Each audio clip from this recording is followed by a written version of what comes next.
মা, কি তুমি এটা কোন কথা করলে মা? এক জামাই ডাক্তার ডেকে ফ্যানের নিচে থাকবি, আর আমার জামাই কামলা ডেকে ওই যে ফ্যান ছাড়াই গরমের মধ্যে থাকবি। বেটি জামাইয়ের আসার কথা, কখন যে আসে, কখন থেকে অপেক্ষা করি। কি গো বৌমা, কি কও? আপারা তো আসবি, কি রান্না করবো?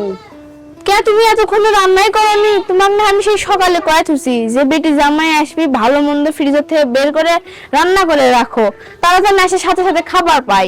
এখনো রান্না করনি, এটা কোন কথা বারে?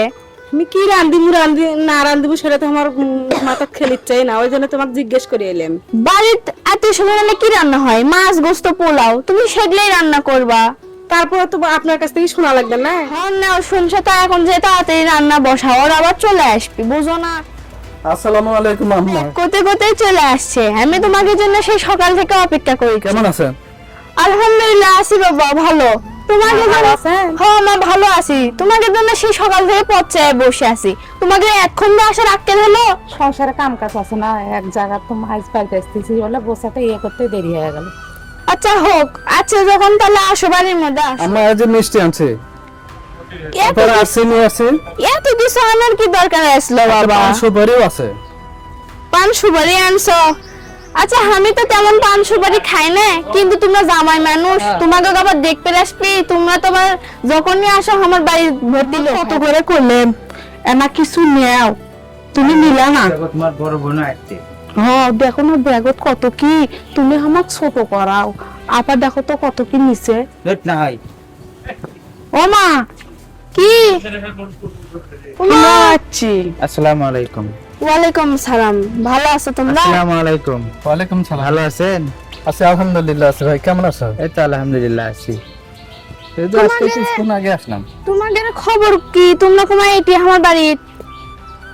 আপনার বেটি কলো যে অনেকদিন হলো আম্মাকে দেখি নে, এই জন্য নিয়ে আসলাম, করছে চলো না আম্মা কেন দেখে আসি। তোমাকে তো আসবির কইনি আমি। তা শরীর দেখবে যাচ্ছ, শরীর জন্য কিছু নিয়ে আসা লাগে না? হাতত করে হাত দেখেছি দুইজনেরই, খালি কিছু নিয়ে আসনি। দেখো তো বড় জামাই আমার জন্য কত কি নিয়ে আসছে।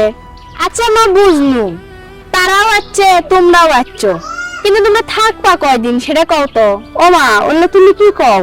অনেকদিন হলো তোমাকে দেখি না, ওই জন্য দেখতে যাচ্ছি। আমি আসলে এখানে তোর আসার সময় হয়? আমি জানি তুমি আসবা, আমি তো মাঠ দেখার জন্য আসছি। আসো তো জামাই, আসো। মিসে এত গল্প করার কোনো মানে আছে? আচ্ছা সেই কখন বাড়ির বাইরে থাকলে হবি? দেখছো তোমার মায়ের কাম দেখো। আমি হলাম সাধারণ গরিব মানুষ, আর দেখো আমার আদর নাই। আর তার বড় জামাই ডাক্তার মানুষ, তাকে দাওয়াত দিচ্ছে, আর তোমাকে দাওয়াত দেয়নি। আর আমরা এমনি আসছি দেখে কত কত শোনা লাগিচ্ছে।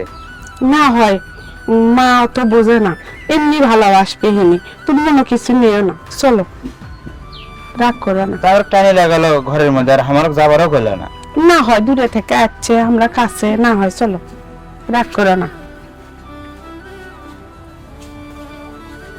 আমার যারাও আছে। মা দেখো না রান্না কি করে আসছে, ওকে এত করে কইছি তুই কামলার সাথে জানি বিয়ে বসিস না। দেখো না লুঙ্গি পরে আসছে, একজোড়া পায়ে স্যান্ডেলও নাই, হাতে চুড়ি নেই, ব্যাগ নাই, কাপড় বাঁধে বুকের নিচে নিয়ে আসছে। তুমি বুঝছো তুমি এখন ভালো আছো, কিন্তু ওই বোঝেনি নিজের হাতে নিজের কপাল। কি আর কমো, আমার তো কথার ওর বিষয়ে কথা কত ইচ্ছা হয় না। যাই হোক, কি আর করবা। আচ্ছা আমরা হলে বাদ দেন তো, চলেন আমরা ঘরে যাই, ঠান্ডা গরম লাগছে, ফ্যানের বাতাস খাইতে হবে। ঘামে গেছে। হ্যাঁ আসো, কি করবা। আচ্ছা তোমরা যখন সবাই এখন এক জায়গায় আসো, দুই জামাই দুই বেটি, তাহলে তোমার কাছে আমার একটা কন্ডিশন আছে। সেটা হচ্ছে কি, আমি যে কথাটা কমু তোমরা সেটা মনোযোগ দিয়ে শোনো, আর শোনার পরে তোমরা ডিসাইড করো যে কে কি করবা। আমার বাড়ির তো রুম আছে ঠিকই, বাট আমার বাড়ির একটা রুমতে খালি ফ্যান আছে, আর একটা রুমত নাই। আর যেহেতু আমার বড় জামাই ডাক্তার, তাই এখন শ্বশুরবাড়িতে আছে আর মায়েশ করার জন্য। এই জায়গায় আসেও যদি সেই একই রকমই করে, কষ্ট করে, ফ্যান ছাড়া থাকে, তার বিষয়টা কেমন হয়ে যায়। আমি শাশুড়ি হিসেবে এটা জীবনেও মানে নিতে পারবো না, আর বড় জামাইয়ের কষ্টও দিতে পারবো না। তাই আমার বড় জামাই ফ্যানের রুমত থাকবে, আর তোমরা যে ঘর ফ্যান নাই সেই রুমত থাকবে। আচ্ছা ভালো কথা, তুমি তো ডাক্তার মানুষ, তুমি যখন আমার বাড়িতে আসছোই, তাহলে আমার টাকা খরচ করে ডাক্তারের কাছে যাওয়া লাগিচ্ছে না? তুমি একটা সময় পেলে আমার গলাটা চেক করে, তো গলাটা তো অনেক ব্যথা।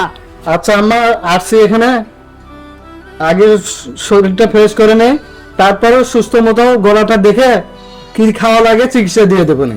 আচ্ছা ঠিক আছে। চলেন আগে ঘরে যাই। ও মা, কি তুমি এটা কোন কথা করলে মা? এক জামাই ডাক্তার ডেকে ফ্যানের নিচে থাকবি আর আমার জামাই কামলা ডেকে ওই যে ফ্যান ছাড়াই গরমের মধ্যে থাকবি, তুমি এটা কথা করলে মা? কে তোমার জামাই তো সারা জীবনই বসে শুতেই খাইয়ে গেল, তার আবার শ্বশুরবাড়িতে এসে রেস্ট করা লাগবি আর আমি ফ্যানের নিচে থাকা লাগবি? এত কিসের ইয়ে? ওই যে বাড়ির পাশে একটা বড় আম গাছ আছে, তার নিচে শীতল হাওয়া, ঠান্ডা হাওয়া, একটা চেয়ার নিয়ে যেয়ে দাও, দিনের বেলায় ওই জায়গায় থাকবি, আর রাত্রে যদি অতিরিক্ত গরম লাগে তাহলে ওই যে জানলা খুলে দেবা, একদম এসি চাইলে ঠান্ডা বাতাস আসে। দেখো, সময় থাকতে যদি বড় বেটির মতো তুমি আমার কথা শুনতা তাহলে হয়তো তোমাকে দুজনের এই কথাগুলো শোনা লাগতো না, কিন্তু তোমরা যে কাজটা করছো তার জন্য ভবিষ্যতে তোমাদের এই কথাগুলো পাওনা আসলো, তোমরা এটারই যোগ্য, বুঝলা? আর কিছু করলাম না, তোমাকে সাথে পেছাল পাইবে যে বড় জামাই বড় বেটি ঘামে পান্তা হয়ে যাচ্ছে। আসো তো ঘরের মধ্যে আসো। আমার না যাই, আমার জামাইটা না বাতাস খাক। না একদিনে বাতাস খাওয়া আমার গরম ধরে গেছে। আসলে এই সমাজে যদি 2-3টা জামাই থাকে, দেখবেন যে জামাইয়ের টাকা বেশি, চাকরি করে, তার সবসময় শাশুড়ির কাছে কিন্তু তার দামটাও বেশি। আর যে জামাই একদম গরিব অসহায়, মানে আমার মতো এরকম লুঙ্গি পরে থাকে, দেখবেন সে জামাইয়ের শাশুড়ির কাছে দামও কম। কিন্তু এটা করা উচিত না। আর যারা এরকম প্রেম করে বিয়ে করে সমাজে, তারা তো একদম মানে তাদের কোনো তো দামই থাকে না।